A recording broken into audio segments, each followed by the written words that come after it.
A sharp click cut through the hushed lobby as Ava Sinclair's folder hit the mahogany counter.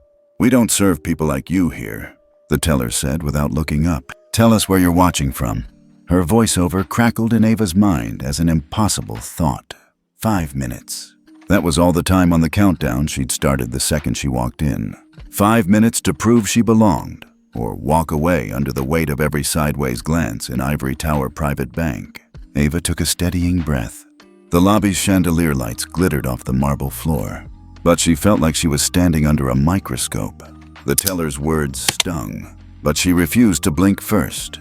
She lifted her chin, pressed her school ID and internship check, $10,000 from Nova Capital's summer program, toward him. "I'm depositing this," she said, voice firm. "My name is Ava Sinclair," he snorted softly, still studying her as if there was a hidden watermark on her skin. He leaned back in his swivel chair, folding his arms like a judge about to issue a ruling. Behind her, distant whispers spiraled. "Is that the CEO's daughter? Why is she being treated like a criminal? That's harsh." Ava felt her pulse thump in time with the bank's ornate clock-mounted heartbeat. An audio cue she'd later tell her friends reminded her of a bomb's timer. 5 minutes. A pair of heels clicked on marble. Victoria Hayes, the bank's VIP manager, appeared like a specter in ivory. Her posture was immaculate, her expression cold luxury. She paused behind the teller, folding her arms. "For someone of your pedigree," Victoria said in a voice that tasted of polished wood, "you'll understand our need to verify every detail." Ava gripped the folder tighter. Her palms tingled.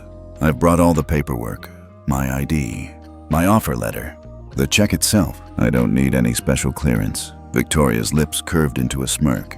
"Clearance is exactly what you need." She tapped a manicured nail on the counter. "Wait here."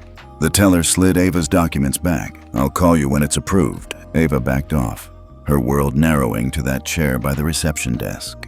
She sank into it, folder clutched like armor. Her heart pounded so loud she was certain everyone in the lobby could hear it. Across the way, a well-dressed couple swept past and were greeted by another teller with warm smiles. A private client lounge door clicked open for them. No such courtesy appeared for her. She closed her eyes. "Don't look weak." She pictured her mother's face, Valerie Sinclair on the cover of Fortune, founder of Nova Capital, 18% shareholder in this very bank. But Ava needed this to be her moment, not Valerie's. She opened her eyes to find the teller returning, escorting her back to the counter. "Everything seems in order," he said, voice softer now. "We can process your deposit." Relief should have flooded her, but it was tainted by the guarded stare of Victoria. Her next move too obvious. "Miss Sinclair," Victoria interjected, voice low enough only Ava could hear. "My office, now." Her heart lurched. "Why?" "Policies," Victoria replied with a shrug. "Please follow me." Ava exhaled, rose, and followed her down a short hallway. Around the corner, the office's glass walls offered a narrow view of the lobby, an audience waiting for a spectacle. Victoria closed the door behind them. "Do you really think you can handle being the CEO's daughter on your own?" She studied Ava over the rim of her desk. "Are you prepared for scrutiny?" Ava squared her shoulders. "I've prepared for this my whole life." Victoria searched her face, as if deciding if Ava's confidence was genuine. She nodded once. Clipped. Back to the counter. "Let's get this done." 5 minutes left on the clock. That last detail felt like an accusation. 5 minutes to deposit a check. Ava forced a polite nod and retreated. Back at the counter, she slid the check across. The teller counted quietly, then handed her the deposit slip. "There you go." Ava pressed her signature, heart hammering. The folder slipped from her grip, papers fanning out. She knelt to gather them, cheeks burning as the lobby watched. Click, click. The clock's hands moved. Less than 2 minutes left. She rose, paper secure, and started toward the exit, only to hear Victoria's voice again, broadcasting across the lobby. "Miss Sinclair will be joining me in the boardroom shortly." Ava froze. Boardroom. In 5 minutes. Behind her, whispers turned to murmured questions. The blood pounded in her ears. What now? But she remembered her countdown, the Nova Ethics app silently capturing every harsh word, every icy stare. 5 minutes to watch her mother transform this spectacle into justice. 5 minutes until silent power cut through prejudice like a scalpel. Ava squared her chin and walked toward the boardroom doors, heartbeat echoing her resolve. She belonged here just as much as anyone, no matter what they tried to tell her. Ava left the bank building with her head held high, even though every step still echoed with that telltale chill of prejudice. The bright afternoon sun in Midtown Manhattan felt almost warm, a stark contrast to the cold reception she'd just endured. But by the time she slid into the back seat of her mother's sleek black sedan, something in her chest had shifted. Embarrassment had given way to a quiet resolve. As the car eased through traffic, she studied the city skyline. In those towers of glass and steel, deals worth millions were struck every day. Deals her mother's firm, Nova Capital, specialized in turning failing companies into industry leaders. Valerie Sinclair had built that empire from scratch, dragging dusty old textile mills and bankrupt tech startups to profitability. Now, Nova Capital had nearly $12 billion under management, and its founder held 18% of Ivory Tower Bank's shares. Yet none of that pedigree mattered this morning. Only Ava's skin color and age had counted. "You did fine today," her mother said, voice steady as the car glided onto Park Avenue. She glanced in the rearview mirror and offered a small, proud smile. "They'll see what they just lost." Ava closed her eyes briefly. "I just wanted to show them I'm not your daughter. I'm me." Valerie let that sink in. "I know," she said. "And you did? That check will clear, and you'll be fine." But Ava felt the knot in her stomach loosen only a little. The real proving ground lay ahead. Her summer internship, starting tomorrow. She'd spend every morning at Nova Capital's headquarters on the 52nd floor of the Park Tower building. There, she'd sit in on pitch meetings, dig through financials, and, most important, earn respect entirely on her own merits. That evening, the apartment on the Upper East Side smelled of lemon and fresh herbs. Ava peeled off her blazer and hung it carefully, no wrinkles, before slipping into jeans and a simple white tee. In the kitchen, her mother was at the island, reviewing reports on a tablet. "Need help with anything?" Ava asked, reaching for a mug. Valerie shook her head. "Just catching up on tomorrow's board materials. You'll be sitting in for me on the Northview acquisition." Ava's heart skipped. Northview Textile was rumored to be Nova's next big turnaround. "Really?" she said, trying not to let it sound like panic. "Me," her mother nodded, sliding the tablet across. "I want you to see how these deals come together. You're ready." Ava sank onto a stool. The glowing spreadsheet showed a company losing revenue fast, with mounting debts and shrinking market share. "This is a mess," she said, eyes wide. "It was a mess," Valerie replied. "Now watch what we do with it." They talked late into the night. Projections, debt ratios, potential buyers. Ava asked questions, scribbled notes, and for the first time since she could remember, felt truly in her element. She wasn't just Valerie Sinclair's daughter. She was a financial detective, piecing together clues in balance sheets. Later, in her bedroom, Ava thumbed through the internship packet, security badges, software logins, a photo of the office floor plan. She imagined herself at that long conference table, colleagues leaning in as she presented a valuation summary. Goosebumps rose on her arms, not from nerves, but from excitement. That's when she finally let herself replay the morning moment by moment. The teller's sneer, Victoria's cold dismissal, the whispers and stares. Instead of shame, she now felt something sharper, a determination that whatever came next, she'd meet it on her own terms. The next morning dawned clear and brisk, dressed in a charcoal blazer and crisp blouse. Ava rode the elevator to 52. When the door slid open, she stepped into Nova Capital's reception, a sweeping atrium with polished travertine floors, a sculpture that looked like a giant crystal cluster, and a discreet sign reading Nova Capital, turning potential into performance. Behind the desk, Mrs. Chen, the executive assistant, looked up. "Good morning, Miss Sinclair." Her tone was warm and genuine. No hesitation there. "Your badge is ready, and your first meeting is in conference room 5B at 9. "Oh," Ava swallowed. "Thank you." She tapped her badge on the reader, and the doors clicked open. Corridors stretched on either side, lined with glass-walled offices. Inside one, a junior analyst was explaining revenue trends to a partner. In another, the soft hum of negotiation floated out. As Ava walked, she kept her head level, shoulders back, a small signal that she belonged. At 9 on the dot, she slipped into the boardroom. The table was ringed with a half-dozen senior associates and 2 partners, one of whom was her mother, speaking in crisp, authoritative tones. Valerie paused mid-sentence and offered Ava a nod. "Good morning," she said. "I'd like Ava to join us today." Heads turned, smiles spreading. Not a flicker of surprise, only recognition that Ava had earned that seat. The meeting dove straight into projections, Northview's cash flow, its asset liquidation potential, the risks of supply chain exposure. Ava listened first, then raised her hand to ask about their plan for employee retention post-acquisition. The room went quiet for a heartbeat. Then her mother, always proudest of Ava's strategic mind, answered. "That's exactly the angle we need," Valerie said. "Thank you, Ava." Ava felt a surge of pride, different from the fierce, defiant pride this morning. This was a quiet, rightful pride. She'd steered the discussion with a thoughtful question, not a reaction to injustice. Afterward, a few associates came up to introduce themselves. "Nice point about retention," one said. "You've got a good head for this." "Thanks," Ava replied, surprised at how easy it felt. Back at her desk, a sleek station overlooking Central Park, she opened her laptop and drafted an email to the Northview team, summarizing the retention strategy.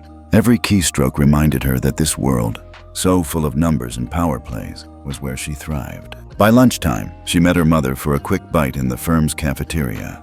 They found a quiet corner. Valerie studied her. "How's your first day going?" Ava leaned back. "Honestly, better than I imagined." Her mother smiled, but there was something gentler in her eyes, a mix of maternal pride and respect for Ava's independence. "You deserve it," she said. Ava knew that was true. Today was proof. She could navigate high-stakes finance as well as anyone. No special treatment required. And though Ivory Tower Bank might have underestimated her this morning, Nova Capital already knew her worth. That night, as Ava walked home under streetlights, she replayed the day's highlights. The way Miss Chen greeted her, the nod from her mother in the boardroom, the firm handshakes from associates who saw her first as an analyst. Not a legacy. She tapped her phone, opening Nova Ethics app's log from this morning's bank ordeal. It was buried under her performance metrics, a silent testament to how far she'd come between one hostile counter and the next. Ava smiled to herself. The world might still test her, judge her on her appearance or her name. But she had her own story to tell now, and she intended to write it one deal, one hard-earned victory at a time. Ava stood at the VIP counter again, clutching her folder like a shield. The mahogany surface gleamed under the bank's soft lights, but it felt harder than any fortress. She'd been here before, slammed into this exact spot by the teller's curt dismissal and Victoria's thinly veiled scorn. But today, the experience felt deeper, more personal. "Miss Sinclair," the teller said, tapping his pen impatiently against the counter. "We still need your mother's special authorization form, signed and notarized, and a letter from Nova Capital confirming your internship role." Ava's jaw tightened. She'd already handed over her school ID, the original internship offer letter, and the official check. Now he wanted a notarized form she hadn't even known existed. She pressed her lips together, recalling the rising tide of whispers behind her. Is she someone's daughter? Probably can't do her own banking. She must think money grows on trees. She drew in a slow breath, tested her voice. "With all due respect, I don't have those documents. I brought everything I was instructed to bring." He didn't look up. "I'm sorry." "Me?" "Sinclair. But this is the policy. I can't proceed without it." Ava's pulse hammered. Under other circumstances, she might have raised her voice, demanded respect. But she remembered her mother's advice.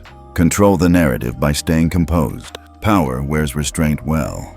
She managed a nod and set her folder on the counter. "Then I'll wait. I'll call my mother from my school phone if I need to." "Phones aren't allowed at the counter," the teller interrupted, eyes flicking to a small no-phone sign. "We have business to conduct here." The words felt like nails on glass. She forced her expression neutral, even polite. "Very well." As she turned to find a seat, she caught sight of a family of 3, well-dressed, smiling, gliding past. The husband placed a briefcase on the counter and was immediately escorted to a private lounge. Warm greetings, iced water, Genuine interest. No one asked them for degrees of separation or notarized forms. Ava's chest tightened. The double standard was so blatant it should have felt insulting. Instead, it felt enraging. A wave of heat flushed her cheeks. Every rule they applied to her, they waived for those people. She sank onto the cold leather chair, folded her hands over her lap, and closed her eyes, attempting to steady her breathing. She counted to 4 on the inhale, 4 on the exhale, techniques her debate coach had taught her when she felt pressure mounting on stage. When she opened her eyes, the bank lobby looked the same.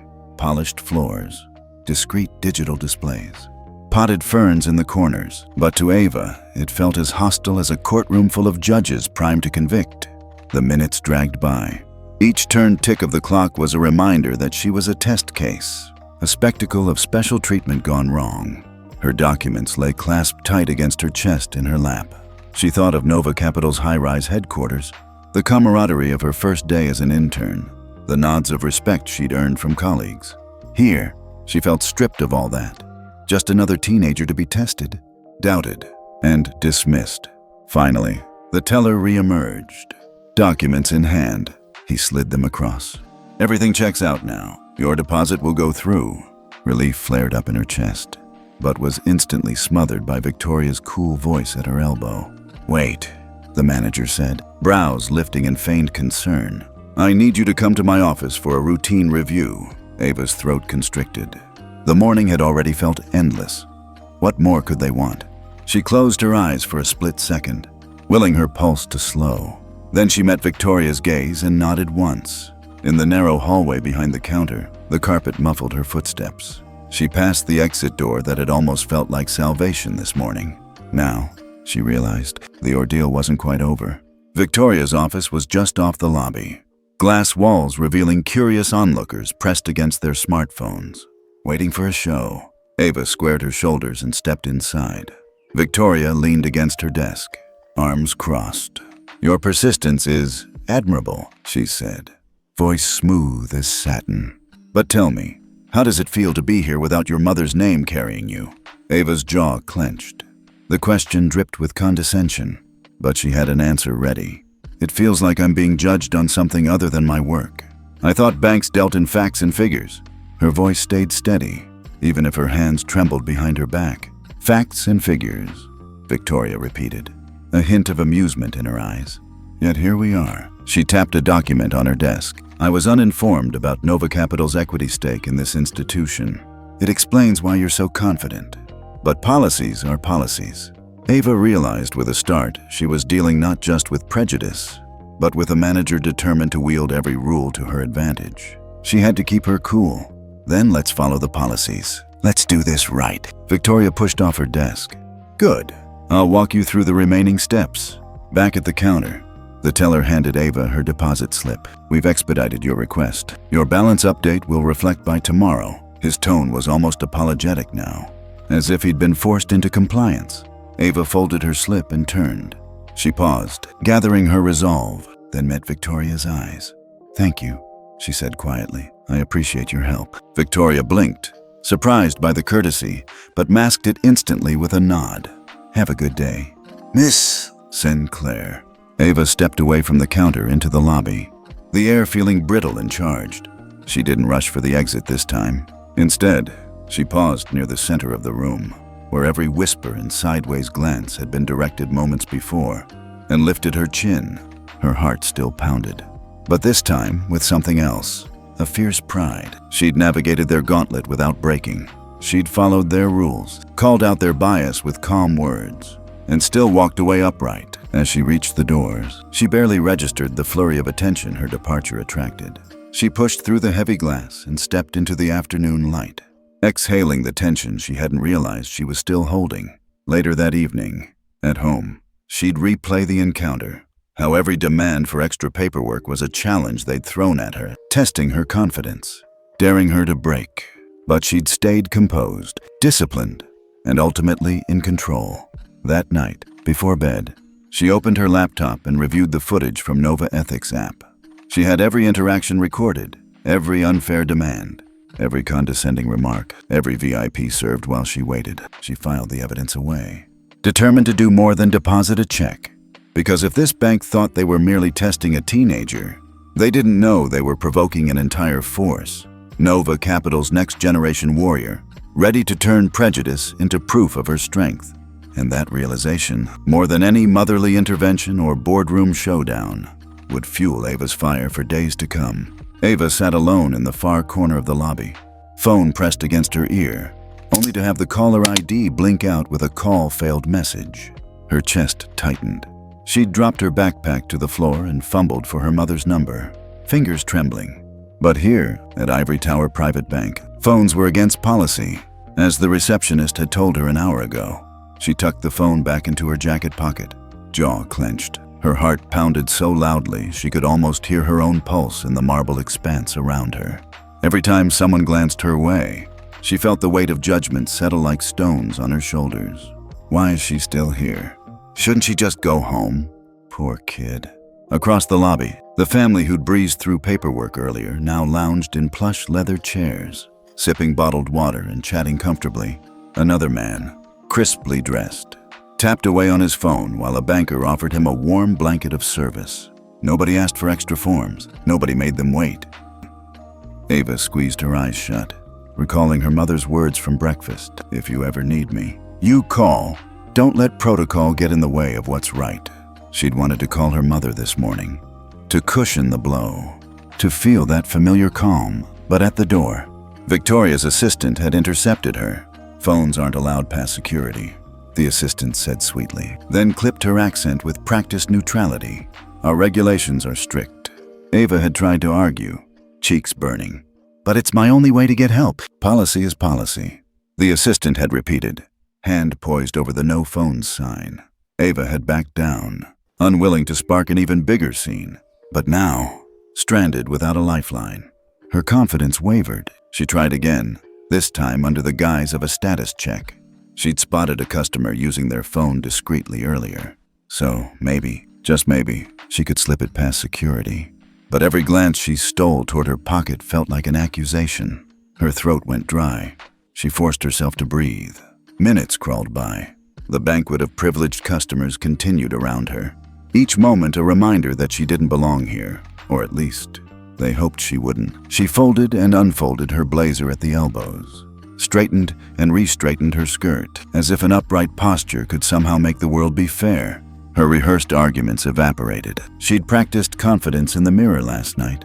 I am professional. I deserve respect. Now she felt small, tethered to this lobby by invisible chains.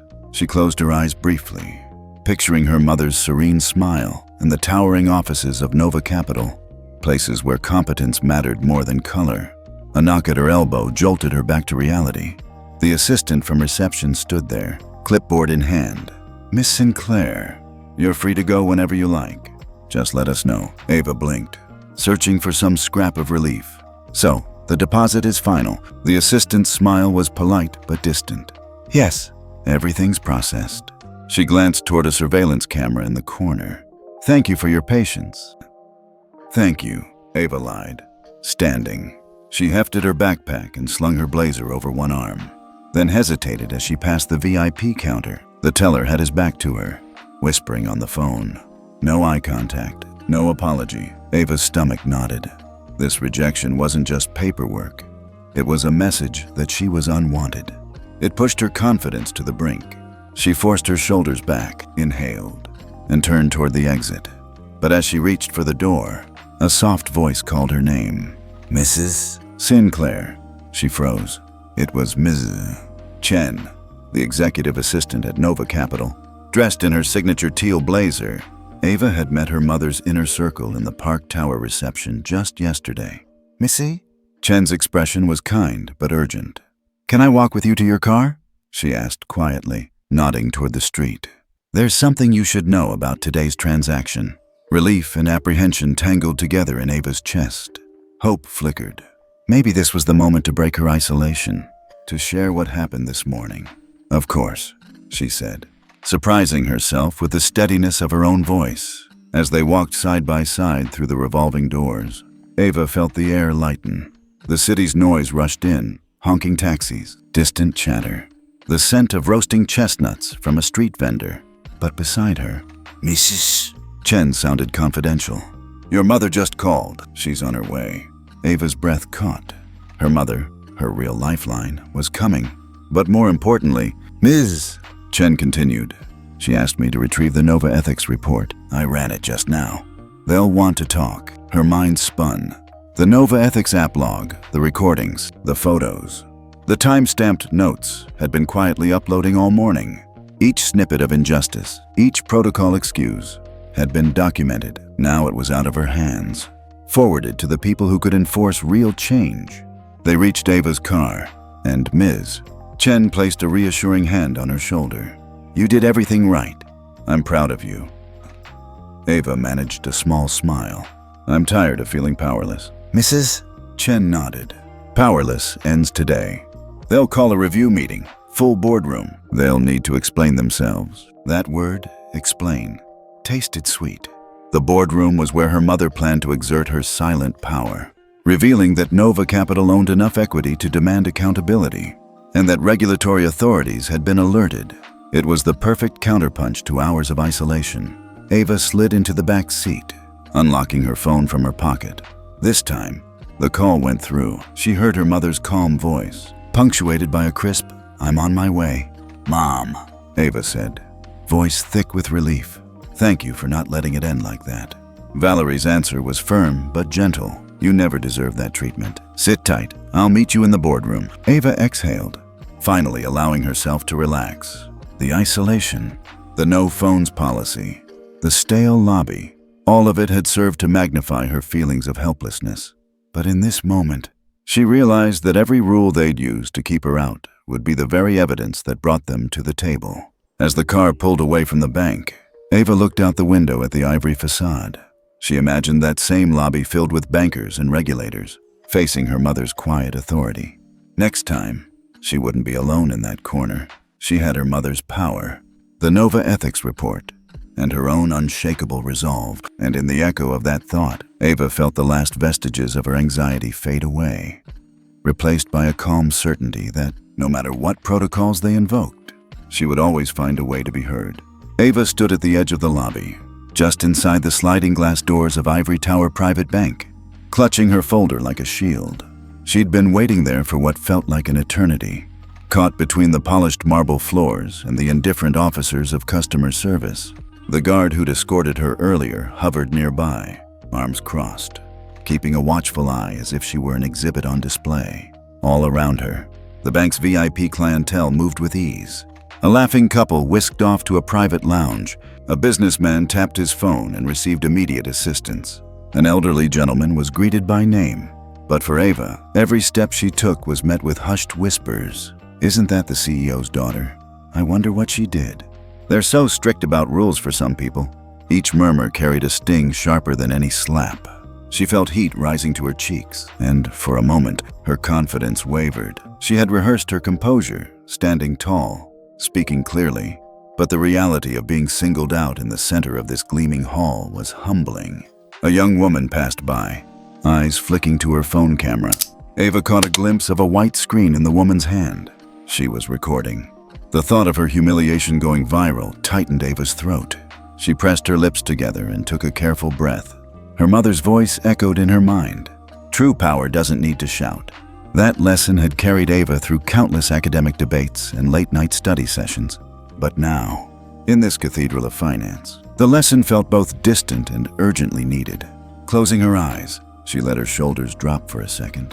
When she opened them again, she focused on one friendly face in the crowd, a middle-aged man who had earlier smiled apologetically as he passed her. He gave her a small nod, as if acknowledging her ordeal without intruding.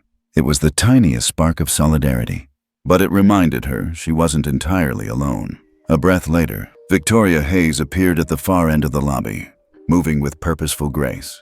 She scanned the room, spotted Ava, and strolled over like a queen inspecting a chessboard. Miss Sinclair, Victoria called out, voice smooth, carrying just enough volume to attract attention. Your deposit has cleared. You may retrieve your documents inside. Ava stepped forward, folding her hands in front of her. She met Victoria's gaze, icy, professional, and received a curt nod in return.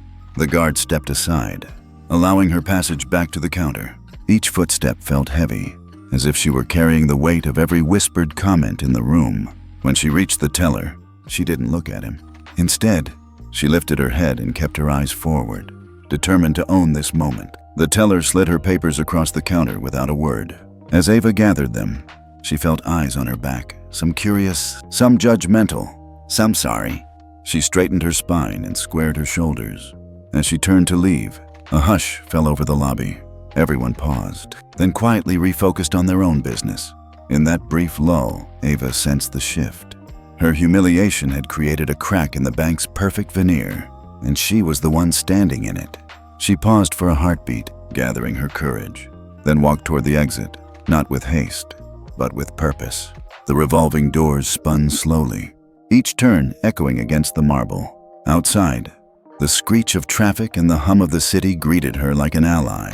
Ava took a deep breath of cool air. The bank's glass front reflected her image back at her, a solitary figure framed by ivory pillars and tinted windows. She looked at herself, folder clutched, hair neatly in place, eyes bright with resolve. This was the moment when embarrassment could have swallowed her. Instead, she let it fuel her. She pressed her hand to her chest, felt her heartbeat steady. The stares, the whispers. The cold courtesy was what she would transform into strength. Later, when she returned home, her mother was already waiting, seated at the kitchen island with 2 mugs of chamomile tea. "Come sit," Valerie said, voice gentle but firm. Ava slid into the stool, placing her folder on the countertop. She recounted every detail, the guard's watchful glare, the whispers, the camera phone, the way Victoria commanded the room without lifting her voice. Her mother listened without interruption, eyes softening with each revelation. When Ava finished, there was a moment of silence, only the soft clink of porcelain. "You handled that with grace," Valerie said finally. "Most people would have stormed out or broken down. You stood your ground." Ava exhaled, tension draining from her shoulders. "It felt like they were trying to break me." "They were," her mother agreed. "But you proved something else." She reached across and squeezed Ava's hand. "You proved you belong." Ava tilted her head, studying her mother's calm confidence. In that moment, she understood. The humiliation was part of the story, but it didn't have to be the ending. She had a choice, to let it define her, or to use it as fuel for what came next. That night, Ava opened her laptop and reviewed the Nova Ethics report one more time. She watched the video of the guard escorting her, the recording of voices, the timestamps of every demand. She organized the footage into a folder labeled Evidence. It was a record of injustice, yes, but also proof of her endurance. She closed her laptop and lay back on her bed, thinking of the next day's agenda. An afternoon meeting at her mother's office to debrief, and then preparations for the Boardroom Showdown. Tomorrow, Ivory Tower Bank would face the consequences of this public humiliation. Ava smiled to herself in the dark. The whispers in that lobby had been loud, but her own inner voice was louder. "I belong. I'm here, and I will be heard." And with that thought, she drifted off, ready for the storm she knew was coming.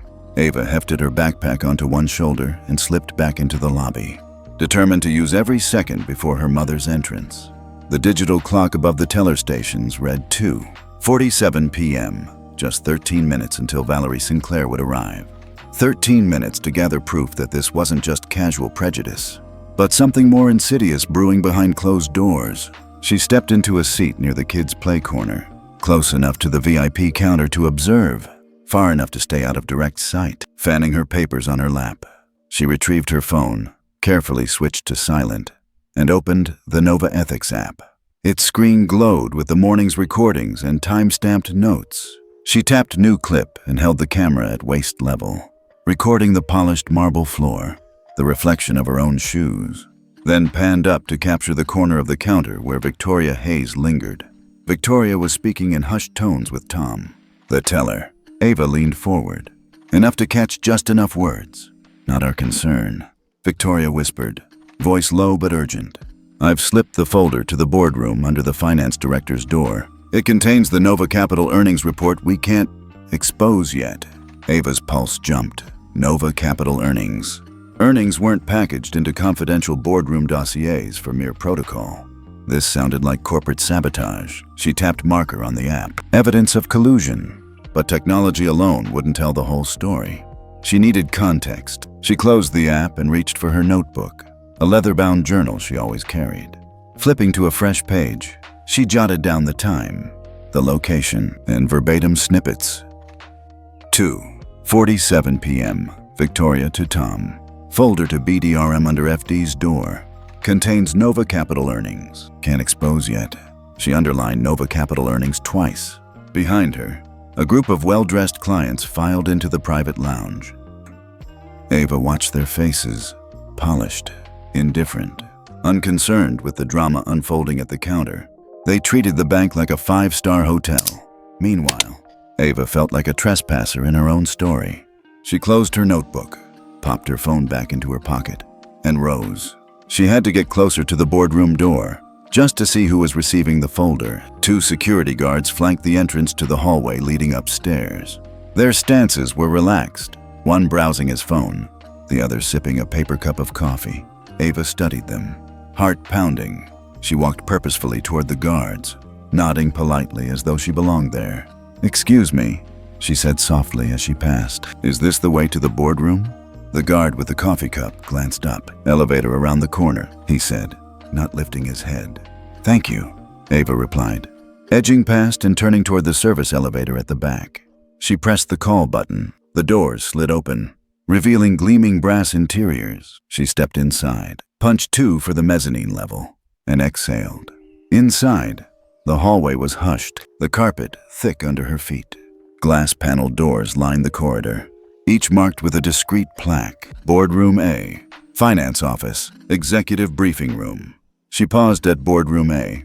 The door was slightly ajar. Through the gap, she saw Victoria's silhouette leaning over a mahogany table, handing a large manila envelope marked confidential through the door. Ava flicked on her phone's camera again and slipped it into her coat pocket, capturing the sliver of folder and those bold letters. Then she noted the recipient's posture, the finance director, a tall man with a gray suit, reading the envelope's label, his brow furrowed. Her pulse raced. This was more than bias. This was an orchestrated leak of private Nova Capital data, evidence that Victoria was actively undermining her mother's firm. Ava tapped marker on the Nova Ethics app for that clip. 2. She retreated before anyone noticed, riding the elevator back down. Back in the lobby, she melted into a crowd near the main seating area, strategically placed to avoid detection. She rifled through her notebook and cross-checked her notes. 2:47 p.m. Folder of Nova Capital earnings redirected. Evidence of collusion. Can't expose yet. Finance director receiving folder marked confidential. She felt a surge of determination. This wasn't just about a discriminatory deposit or extra paperwork. It was corporate espionage. And she had the proof. A quiet murmur in the lobby caught her attention. A bank manager, not Victoria, was speaking with someone on the phone, his tone concerned.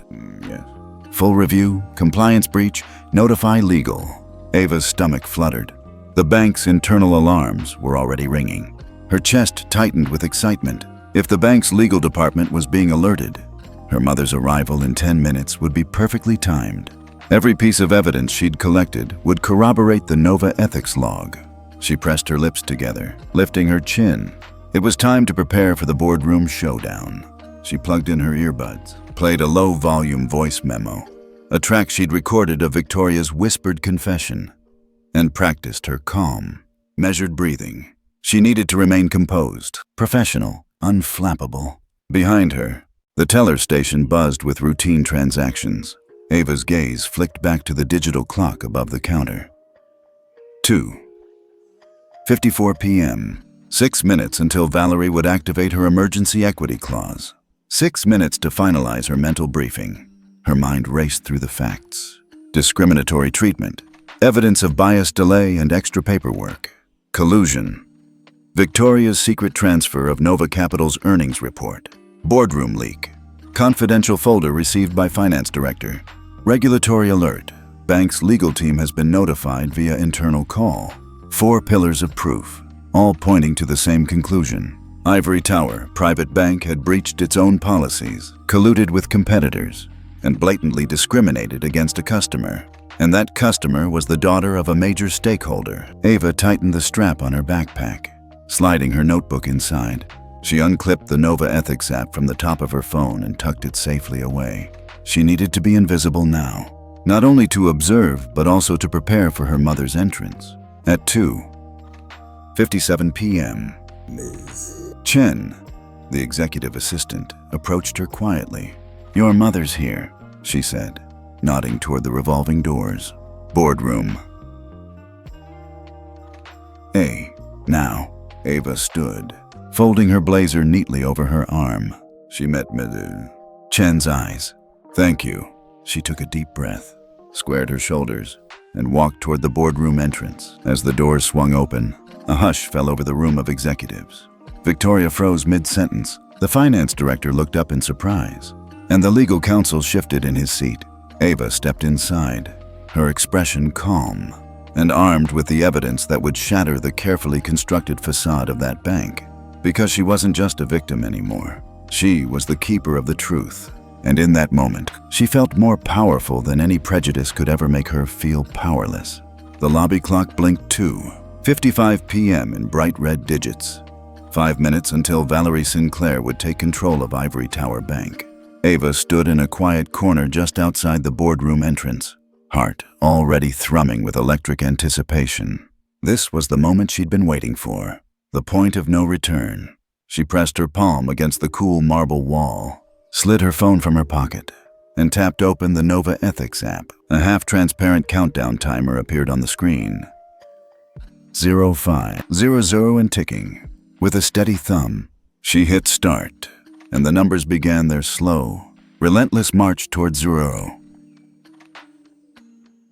Ava felt her pulse sync with the ticking digits. Every second felt like a drumbeat in her chest. 04, 59, 04, 58, 4, 57. She lowered the phone and exhaled. Behind her, muffled voices drifted from inside the boardroom. Victoria's clipped laughter, the finance director's murmured assent. But Ava blocked it all out, focusing on the rhythm of her own breath. She glanced at her notebook, flipping to the page where she'd summarized the evidence. Victoria Hayes's whisper about Nova Capital earnings. The confidential folder slipped under the finance director's door. The compliance call to legal. 4 bullet points, each one a nail in the coffin of the bank's clean reputation. "Tell us where you're watching from." The voiceover from her morning hook echoed in her mind, reminding her this was also a show, a high-stakes drama playing out for anyone watching. With 4 minutes left, Ava slipped her phone back into her pocket and smoothed out her blazer. She checked her reflection in a polished brass plaque by the door. Hair neat, shoulders squared, expression calm but fierce. This was her moment, as much Ava Sinclair as granddaughter of New York's financial elite. 040. A hand tapped her shoulder. She turned to see Mrs. Chen, her mother's executive assistant, nodding toward the boardroom. 15 guests are already there, Ms. Chen whispered. "Your mother's on her way in." Ava nodded and took a final deep breath. She walked those last few steps to the glass door, letting her reflection slip into view behind her. Through the glass, she could see Valerie Sinclair at the head of the long mahogany table, standing tall with that signature quiet confidence. Executives clustered around her, legal counsel, compliance officers, the finance director she'd seen receiving the folder. With 3 minutes left, the room's chatter dipped as Ava approached. She drew herself up straight, slid her hand across the cool glass to swing the door open, and stepped inside. 03. Conversation stuttered to silence. Heads turned. Victoria froze mid-sentence, lips parting. The finance director held the manila envelope in his hands, expression pinched. Legal counsel glanced nervously at the silent phone in his palm. He'd presumably just been alerted to the internal breach. Valerie's gaze swept the room, calm but commanding. She pivoted toward the glass door where Ava stood, with a single nod. She acknowledged her daughter's entrance without missing a beat in her speech. "Ladies and gentlemen, thank you for joining on such short notice. We have serious matters to address." 02:30. Ava slid into the only empty chair nearest the door, phone tucked in her lap. Her eyes flicked to the timer app again. 00, 02, 27, then back to her mother. The room felt smaller now, the high ceiling and glass walls closing in around the hush of anticipation. She exhaled slowly, focusing on the memory of every injustice she'd endured this morning. Extra documents, forced waiting, whispered judgments. None of that had broken her. If anything, it had sharpened her resolve. Valerie clicked a remote. A projector came to life, displaying on the wall a sleek slide. Emergency equity clause invoked. Below it, a bullet point. Nova Capital holds 18% stake in Ivory Tower Bank. And beneath that, in red letters, all transactions temporarily suspended.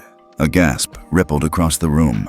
The finance director's jaw dropped as he glanced at the document in his hands. 2. Valerie spoke without raising her voice. As of this moment, the emergency equity clause in our shareholder agreement is activated. All financial operations at Ivory Tower Private Bank are to be suspended immediately until a full compliance review is completed. Silence pressed in. Someone cleared their throat. Victoria's guard. Perhaps, but no one dared interrupt. 1.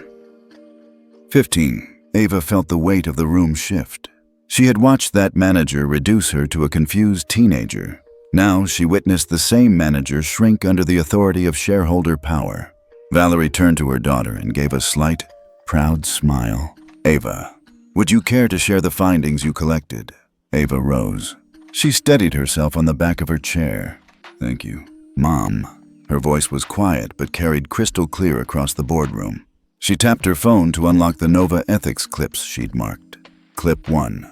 Victoria Hayes ordering unequal treatment at the VIP counter. Clip 2. Victoria's whispered instruction to slip confidential Nova Capital earnings to the finance director. Clip 3. Teller Tom's apology after compliance pressure. Clip 4. The compliance call snippet overheard at 2:48 p.m. As she played the first clip, the room fell into a hush so complete you could hear the projector's hum. People exchanged glances, shock, disbelief, a prick of shame. 45. Ava let each clip run its course, then advanced to the next. The final clip was the compliance officer's own voice, confirming the breach. She tapped stop at the end, and the screen went dark. Her last words echoed. Thank you. That concludes my documentation. 30. Valerie stood and stepped forward, placing a hand on her daughter's shoulder. We will convene a committee to address these misconducts immediately. Ms.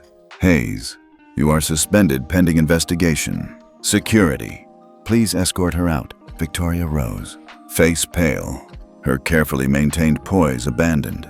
She glanced at Ava, surprise, then fury, before she was led away. 10. Ava's chest tightened, but she held her posture. She exchanged a brief glance with Miss Chen, who offered a small, proud nod. The countdown hit 0.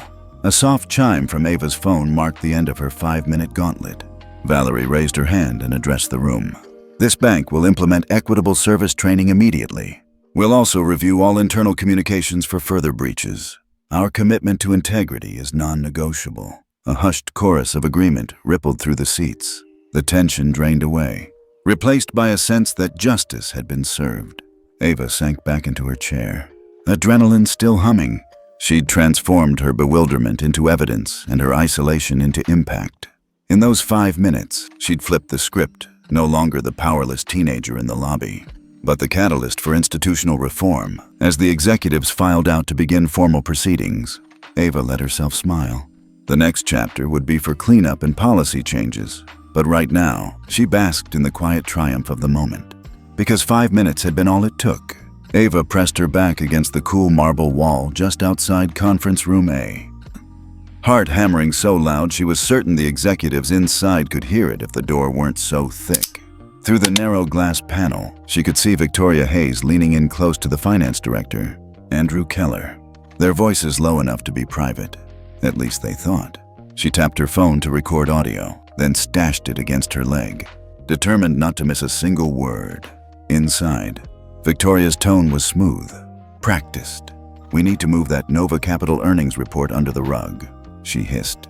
"If word leaks that we treated their shareholder's daughter like a criminal, we'll have regulators breathing down our necks."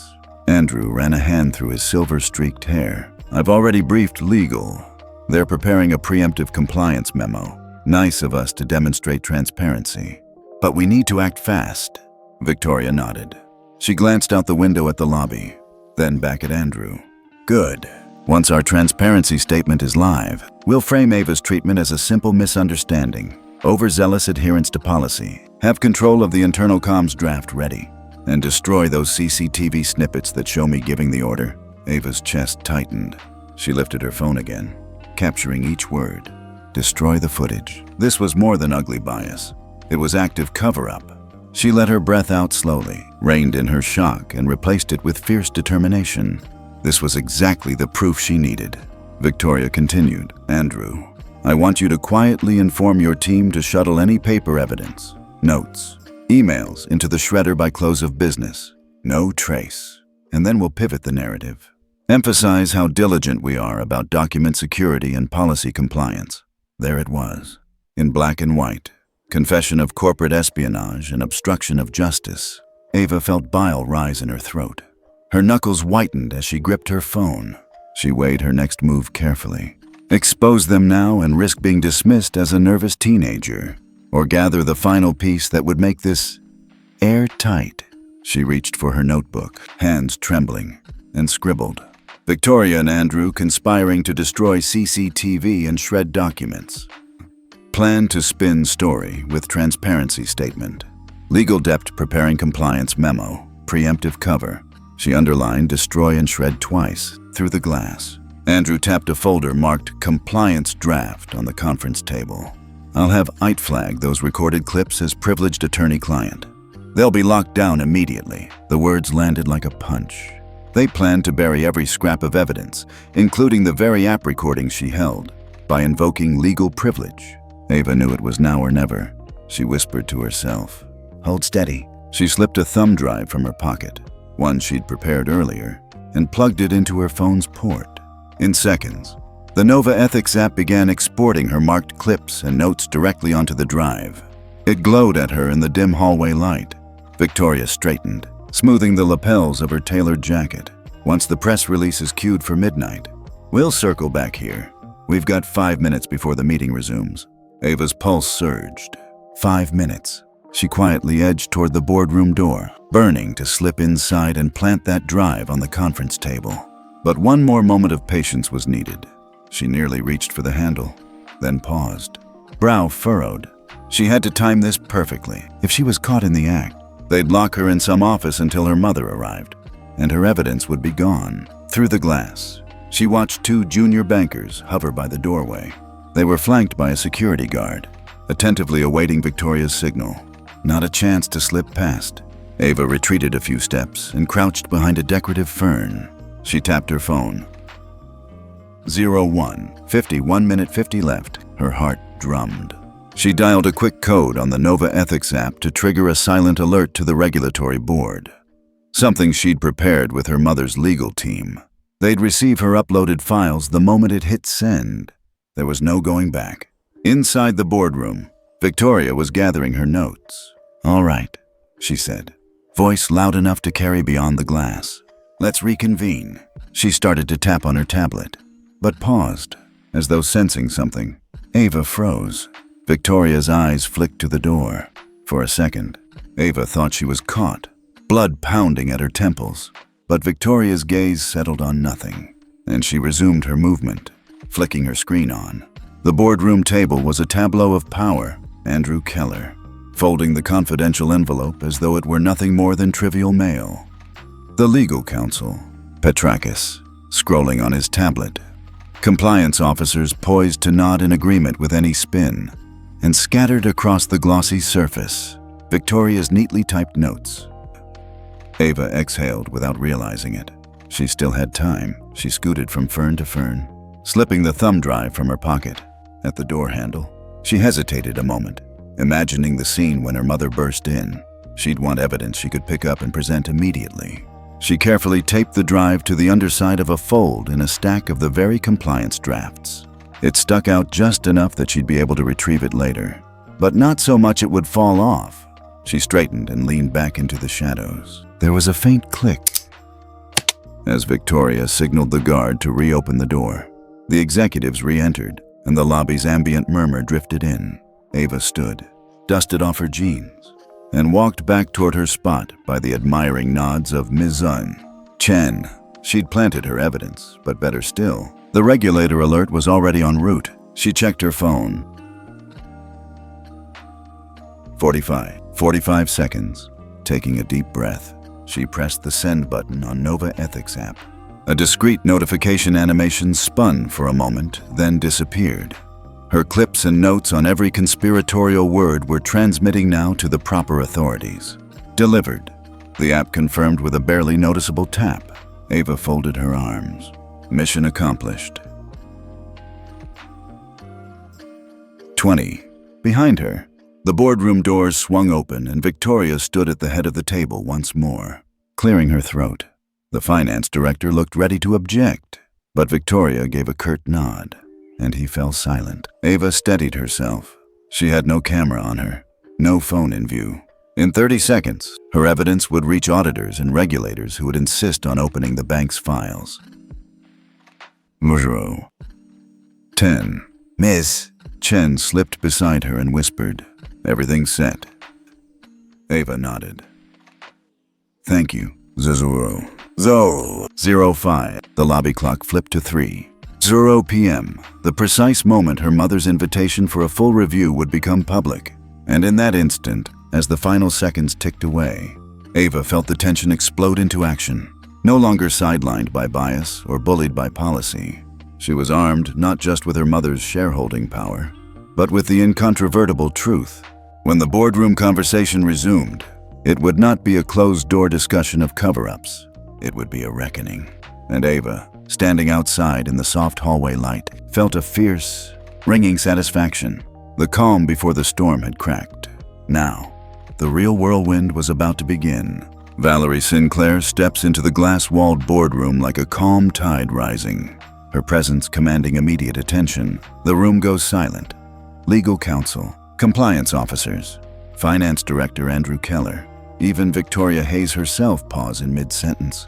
Ava stands just inside the door, phone tucked away but ready, heart still thundering. The last 5 minutes have been a blur of whispered conversations and covert evidence planting. Now it's time to bring the whole thing into the light. Valerie raises one hand, palm open, and the projector screen behind her flickers. A title slide appears. Emergency Equity Clause Invoked, followed by Nova Capital, 18% shareholder stake. Beneath it, bold red text. All transactions suspended pending compliance review. Gasps ripple through the room. Andrew's mouth drops open. Victoria's confident mask cracks. Calmly, Valerie says, "Good afternoon. As a major shareholder and under the Emergency Equity Clause in our charter, I am temporarily suspending all bank operations effective immediately. We will conduct a full compliance and anti-discrimination audit." She clicks a remote, advancing to a new slide. A timeline of Ava's evidence. The boardroom lights dim. Audio plays. Clip 1. Victoria's curt refusal at the VIP counter. Clip 2. The whispered order to slip Nova Capital's earnings report. Clip 3. Instructions to destroy CCTV footage and shred documents. Clip 4. Confirmation call to legal emphasizing no traces. Each clip plays in crisp clarity. Faces around the table grow pale. Legal counsel Petrakis shifts uncomfortably. Compliance officer Nguyen crosses her arms, eyes widening at the admission of planned cover-up. Valerie turns to Ava and nods. Ava steps forward, voice steady but clear. These recordings, along with Nova ethics logs, show not only discriminatory treatment, but active obstruction of justice. We have confirmation that policies were weaponized against me simply because of my age and race. And that evidence was threatened with destruction. A hush follows her words. Then Valerie addresses Victoria directly. "Ms. Hayes, your actions breach both our internal codes and federal banking regulations. You are suspended pending investigation. Security. Please escort her from the premises. Victoria rises, sputtering, eyes flashing outrage. You can't do this. Valerie cuts her off. I can and I will. This institution must be held to the highest standard. 2 security officers step forward. Victoria glares at Ava, a blend of fury and humiliation, before she's led out. Shoulders rigid, dignity in tatters. With Victoria gone, the boardroom's tension shifts. Andrew clears his throat. Ms. Sinclair, this is unprecedented. Valerie nods. Unprecedented times call for decisive action. I propose we immediately implement these reforms. Institute mandatory anti-bias training bank-wide. Publish a public apology and compensation offer to Mrs. Zone. Ava Sinclair. Establish a third-party oversight committee. Heads around the table bob in agreement. Compliance Officer Nguyen adds, we'll draft policy language and submit to regulators by end of day. Ava exhales, relief and pride washing over her.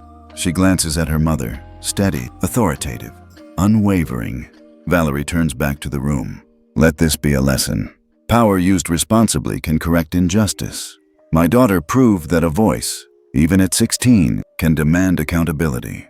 Murmurs of gratitude and apology ripple through the executives. Andrew approaches Ava and offers a tentative smile. I'm sorry for how you were treated. Thank you for your courage. Ava meets his gaze, accepting the apology without malice. Thank you, she replies. Outside the boardroom, Mrs. Chen greets them with quiet congratulations. Ava's legs feel unsteady, but her spirit is soaring. She did more than survive. She catalyzed real change. As they descend the elevator, Ava leans into her mother. I couldn't have done that without you. Valerie slips an arm around her. You did all the heavy lifting. Kiddo, I'm just proud to stand with you. In those moments, Ava realizes the power of silent strength, of truth backed by evidence, and of a single voice refusing to be ignored. The storm of prejudice has been met with a perfect countercurrent of justice, and this boardroom showdown will echo far beyond these walls. The boardroom still hummed with tension when Valerie Sinclair tapped her remote one last time. The emergency equity clause slide disappeared, and she turned full-face to the assembled executives, her eyes steady. Today's events have laid bare 2 failings, she began, voice calm but firm. First, a failure of empathy. Hayes' decision to single out my daughter. And second, a failure of integrity. Her attempt to conceal evidence. A hush fell. Victoria Hayes sat at the back, shoulders hunched, under the watchful gaze of every compliance officer and legal counsel. Valerie took a breath. Ms.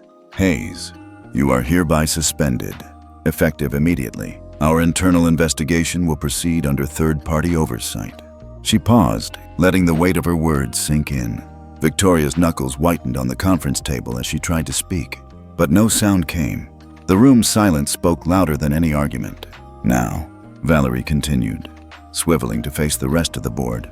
We will take corrective action. I propose the immediate adoption of the equitable banking policy. She clicked, and a new slide appeared listing 3 bullet points. Mandatory anti-bias training for all staff within 30 days. Standardized document review protocols to eliminate subjective gatekeeping. Quarterly audits by an independent committee reporting directly to the board. We will sign this policy today, Valerie said, pressing a digital signature pad on the table. A murmur of agreement rippled through the room as other executives followed suit on their pads. Across the table, Andrew Keller cleared his throat. I believe I speak for everyone when I say these measures are overdue and necessary. He nodded toward the legal counsel. We'll file the updated policy with regulators by tomorrow morning. The compliance director, Nguyen, smiled with relief. Our team will draft the training modules and ensure they're rolled out bank-wide. Valerie turned and addressed the solitary figure of Mrs. Hayes once more. I expect full cooperation during the investigation. This bank's reputation depends on accountability. Victoria finally found her voice, brittle and low. You can't just... Valerie cut in quietly. But I can. Miss Hayes, and I have. 2 security officers stepped forward. Ms. Hayes rose, face a mask of defeat. She shot a last glare at Ava, an acknowledgement of her own downfall, before being led out. Ava, seated near the front, felt a rush of relief. The tension in her shoulders eased as the final executive signed the policy. She exchanged a glance with Ms. Chen, who offered a warm, proud smile. Valerie turned to Ava and invited her forward. Ava, would you care to make the final entry? Ava stood and approached the table, leaning over the signature pad. She tapped her name deliberately. Ava Sinclair. The pad emitted a soft beep. Done, she said, voice steady. The room broke into soft applause. Sincere this time, free of embarrassment. Valerie stepped aside. This policy isn't just about my daughter. It's about ensuring that no one else, no matter their background, feels unwelcome here. A junior executive rose, and on my part, I apologize to Ms. Sinclair for our failures. We'll do better. Ava nodded, offering a genuine smile. Thank you. As the meeting concluded, the executives filed out to implement the new measures. Legal counsel lingered to confirm filings. Compliance officers made calls to training vendors. And Andrew Keller came by Ava's side. He squeezed her shoulder. I'm sorry you had to prove this point so publicly, but you've made us a stronger institution. Ava looked around the emptied boardroom. This space that had once symbolized power wielded unfairly was now reshaped by her truth. She drew in a deep breath, feeling the final knot of anxiety unravel. Outside, in the hallway, Ms. Chen joined them. They've already scheduled the first bias training session next week. Ava's lips curved into a relaxed grin. I can't wait to see it in action. As they rode the elevator down, Ava leaned into her mother. It feels right, she said quietly. Valerie slipped an arm around her. You made it right. In that moment, Ava knew this wasn't just a victory for herself. It was a turning point for everyone at Ivory Tower Bank. The verdict was in, the policies were signed, and justice had been served. For Ava, the relief was profound. The institution that had once humiliated her now stood reformed in its light. By the time Ava returned to Ivory Tower Private Bank a week later, the lobby felt different, still gleaming, but with an undercurrent of optimism instead of tension. A row of posters by the entrance announced the Equitable Banking Initiative, complete with QR codes for employees to enroll in mandatory anti-bias training. A friendly voice called her name. It was Tom, the teller who'd first hesitated to process her deposit, then seconded her when Victoria pushed him too far. But today, his uniform bore a new badge, VIP Client Relations Manager. He beamed as Ava approached. Ms. Sinclair. Tom greeted, extending a hand. I just wanted to say thank you for helping us realize we needed to change. It's been an honor to lead our new VIP team. Ava smiled, remembering the way he'd softened after seeing how unfairly she'd been treated. Congratulations, she said. You've earned it. Tom nodded, his eyes bright. I wouldn't be here if you hadn't stood your ground. The board saw the footage, felt the impact. Now, I get to train our staff on empathy and proper protocol.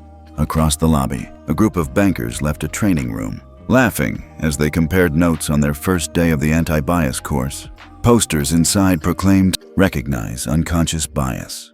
Treat every customer with dignity. Report and rectify discrimination. Ava walked past them, feeling a warm swell of pride. This wasn't just a one-off victory, it was a cultural shift.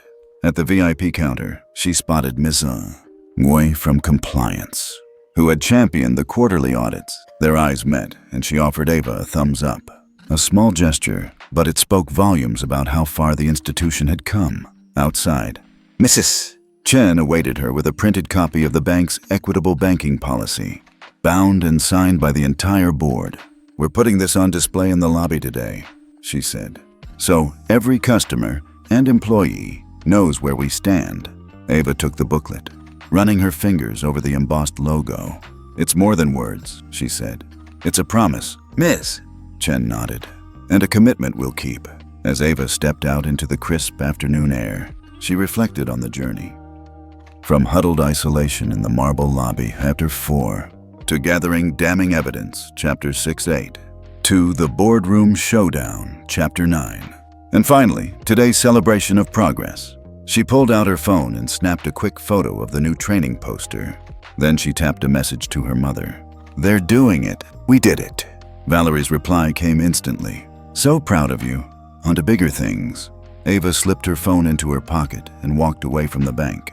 Heartlight, the teller's promotion, the training rollout, the policy on display, all real, lasting change born from one teenager's resolve. And in that moment, Ava knew that fairness wasn't a fleeting victory. It was the foundation for every story yet to come. Ava stood on the sunlit steps of Ivory Tower Private Bank, the afternoon breeze tangling her hair as she watched her mother's car pull away. Behind her, the grand marble facade felt less like a battleground and more like a monument to change. She'd walked these steps first as a humiliated teenager, phone dead, confidence shaken. Now she left as a catalyst for reform. She reached into her pocket, thumb hovering over the post button on her phone's home screen. On the screen lay a short video, highlights of her evidence clips, the boardroom takeaway slide, and footage of Tom's promotion announcement. With a deep breath, she hit share. Instantly, the video began circulating, Nova Ethics logo in the corner, the banner Equitable Banking across the bottom. Comments streamed almost immediately. Wow, she's amazing. This is the future of banking. Tell us where you're watching from. Ava tapped a few replies. Grateful for the global support. Friends from school sent encouraging emojis. Colleagues at Nova Capital messaged virtual high fives. She smiled, realizing her story had grown beyond this one institution. Pulling her jacket tighter, she scanned the plaza. A poster by the entrance now proclaimed, "Our commitment, dignity and respect for all customers," complete with QR codes linking to training modules. Below it, a small plaque read, "Inspired by Ava Sinclair's courage." Tears prickled at the corners of her eyes, not from sadness, but from pride, her mother's quiet strength. Her own persistence and the support of so many had turned a moment of humiliation into a lasting legacy. Ava dialed her best friend back home. "Hey," she said, voice bright. "Guess what? The bank's rolling out a full audit. New policies, the works." Her friend whooped on the other end. "That's incredible. You've inspired so many people, me included." "Thanks," Ava laughed. Next stop, Nova Capital's Summer Summit. "I'll be presenting our retention strategy and talking about ethics in finance." She slipped her phone into her pocket and turned toward the street, the city's rhythm calling her forward. Every honk and footstep felt like part of a chorus celebrating justice. As she walked away, Ava thought of the hundreds of young people watching her video right this second. She hoped they'd see not just the injustice, but the possibility of change, how one voice, backed by truth and resolve, could reshape an entire institution. And with that, she stepped into her next chapter, one defined by purpose, powered by empathy, and guided by the unshakable belief that fairness is worth fighting for. If you believe everyone deserves fair treatment, tap that and share this video to spread the word about equitable banking.